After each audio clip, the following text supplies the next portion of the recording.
Legarta, and I'm joined by my lovely assistants, Madam Minerva. And Madam Lady of International Mystery. Yes, Ooh. she cannot reveal her identity or she'd have to kill you.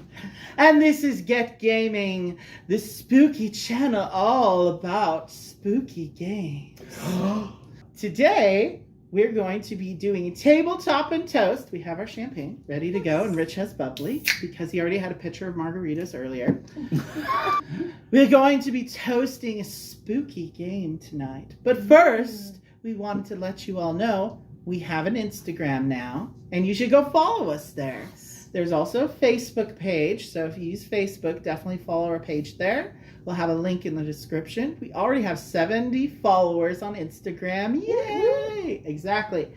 And we also wanted to thank our number 1 and number 2 fans, Hannah from the Discord, is in a game of Dragonheart with me right now, as always, and Eileen. So we wanted to do a new segment real quick called Dear Eileen. Come on! When are we coming over for Thanksgiving? How long does it take you to renovate your house, okay? You know, if your daughter was here right now, I'm sure she'd be begging you to have us over. You're the best guests. And we always bring libations. This is true. Party foul already. At least you didn't get it on the game. Okay, good job. So, of course, it is spooky season. And we did kind of want to do a list, but we didn't really think of enough spooky games that were really there's still a lot we need to play. Like, we still need to do ghost stories. That's been sitting on the shelf for a while. And we decided that Betrayal is not the Halloween game for us. At least not for Rich. I still like it. But last time we played it with Mike and Celia, Mike loves that game so much, but Rich and Celia both hate it and can't stand it. I think it's good, creepy fun. It's not true that I can't hate it. You can't stand it. I can't stand it. Again, Oops. margaritas. That would be reserved for another game. Which is? Spirit Island, yes. Not really what I would call a spooky game, but I guess it's spooky if you don't like war games. No, but I mean, let's save the hate for the games we really don't like. That you don't like. Spirit Island is still my and number I 3. don't hate Betrayal. That sounds like it could be its own video. Well, it's a polarizing game, I guess. Anyway, before we get to the spooky game, we have our divining bowl of meeples.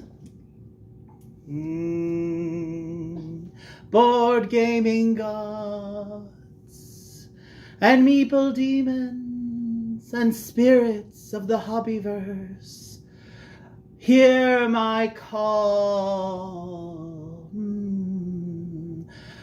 Which Kickstarter should I back this week? Should it be the Aqua Garden Fish Euro game? Wonderland's War is ticking down the clock, but I'm not sure I want such an aggressive game. Should it be another roll and write? Well, should I just back everything for $1 again, because I'm risk averse? And will the spirits tell you in the comments? Let's see. Green. That means go for it. Oh, Aqua Garden it is, and I'm getting all the expansions, which I will link to that down below because that's a game that's been out of print for a hot bit, got a lot of buzz last year, and now they're doing a reprint and a bunch of new expansions. So what would happen if you'd gotten this blue one? The black one? Oh, yeah. That would have been Wonderland's War, I think. Okay, and the red one? That would have been another roll and write. And the yellow one? That would have been Save Your Money for Lacrimosa. Oh, okay. That's the Mozart game. Yeah, it's now available officially in retail. It's kind of expensive though. It's like $80, but it looks really good. Because that was the final movement of the Requiem Mozart was working on his deathbed. So the game is you're trying to help his widow finish the Requiem, and you're trying to replace like the different composers, and you're going around Europe composing in secret. So it's very spicy because she's trying to spicy. Yeah, exactly. You're trying to complete the posthumous commission without letting the patrons know that Mozart is dead, which is based in historical fact to a degree. Oh. So let's get to the game we're toasting. The Bloody Inn.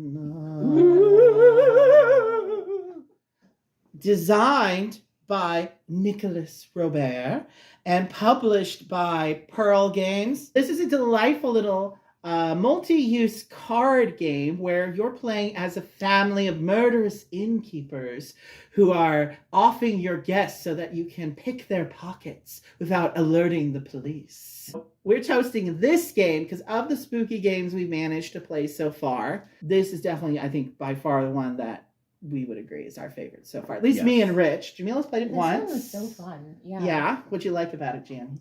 I mean, Woman of Mystery. Oh, give it away. What did you like about this game, Mysterious Woman? I really liked that how quickly I was able to pick this up, coming completely fresh, not knowing anything about the game, and just starting to play with you. Yes. Yeah, I think the only thing that was a little confusing at first when you teach this, and when I watched the Dice Tower playthrough, they even struggled a little bit learning it, and they're like the professionals, because the multi-use cards, you have to be really careful when you're teaching. I think the player aids do a really good job of that, explaining what the terminology means. So if I'm bribing a guest, that just means I'm taking them into my hand. If I'm building them as an annex, that's different than the points I would get if I kill them. So when I kill them, I need to flip them over, and they don't have to go into my hand first. And you have to bury them all. Yeah, so it's very straightforward mechanically. It's just the terminology they use. It can be a little confusing at first because the cards, depending on how you play them, mean different things. Yes. Right? A card can be a person or a building? Yeah.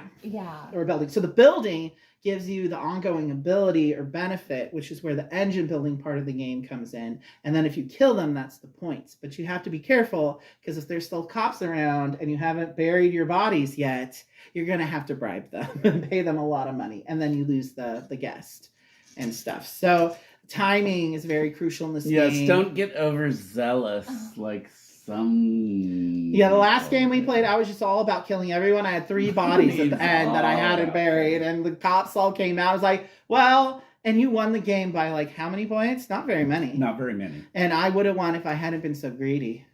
My eyes were bigger than my stomach. He just went on in a killing spree. I did. And too late in the game. If you start killing too late in the game and you don't have enough time to bury those bodies, it's like we had exactly the same number of francs because you have a hard limit of 40 points on the scoreboard, and you have to basically stow away your checks in order to get more than 40 points at the end of the game. So I think we both ended up in the 60s, so it was okay. Yeah, when I played this, this has a really good solo mode. And when I played it solo, I got 124. So it gets real intense not intense, but you feel like you can focus more on building your engine in the solo game, I think. And I think when you're doing it multiplayer, you're just trying to get the cops out of there so you can bury the bodies. So I feel like it was more, but maybe that's the mistake I made, focusing too much on killing and not enough on building my engine. Because I think you did better with your money machine going in that last game. Yeah, the money thing is a big part of it. Keep that in mind. I did not get a hang of that my first time through with this game. I got to the end and...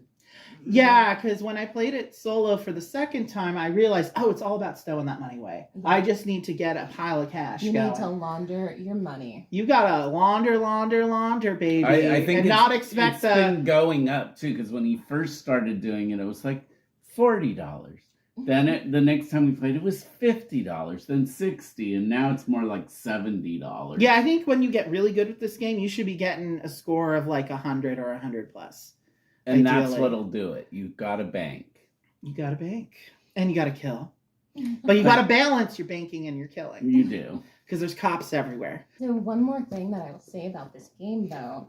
So one of my favorite things about this game, these two have heard me talk about player aids probably to death, close to it. Not yet to death. I agree if you preach on, sister. But yeah, I love that this has a very straightforward player aid. Everyone has a card. You're not having to revisit the instruction book. And I like the player aid is a component in the game because it's your Yes. barn and you can bury a body under it. So it's just integrated into your table presence. And it keeps eyes on the rules and how to play so that things don't slip through the cracks. This is a great player aid. Player aids are not optional, publishers and designers, and don't just put it at the back of the rule book. Like, and please don't make it the same size as the rule book. Ah! It's gotta be separate. Praetor. Please and thank you. in this one, the player aid is just I only have 2 actions on my turn. I have this 4, I think it's more like 5 possible things you choices. can do. Because laundering is one of the actions. So you can either bribe a guest, you can build them as an annex, you can kill them, or you can launder. What was the 4th one? Oh, bury a guest. Because that's a separate action from Kelly. Yeah, so that makes it's pretty straightforward. And like Jamila said, pretty easy to pick up, I think, and teach. So this one is, it's so much strategic oomph and so like replayable because you're seeing different cards each time because of the way that you thin the deck. So you only see a certain amount of the deck each time. So we're, yes. I can't wait to play this one again. Yeah, let's have a toast to the bloody drink to air. that. I'll drink to blood. I wish we could have like gotten some food dye and had like the red champagne. That would have been fun. Next Halloween. Next Halloween. And next Halloween we'll probably do a full list. But we wanted to toast at least this game because, I personally am really obsessed with it right now. So it's so good. So good. And so gateway friendly too, but really crunchy for the gamers in your life as well. So good for multiple levels. We hope you're having a wonderful spooky season. And until next time, remember, be gay. Do Launder crime. money. Oh, wow, that's okay. Do crime. And get even.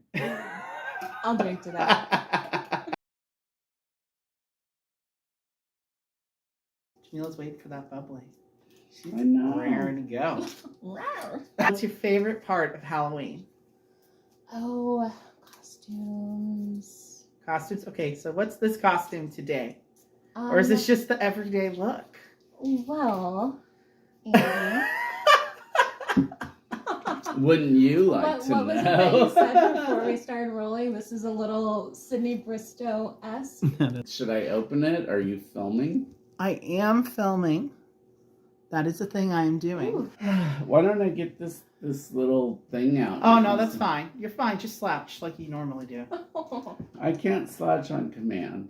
Okay, we're almost ready to pop. Yeah, Oh, pop yeah. it, baby. Oh, I need to release that pressure. Oh God, I hope the thing doesn't go I flying. want to get it in my mouth so bad. Yes. I know you Yes, do. baby. Yes. Ah!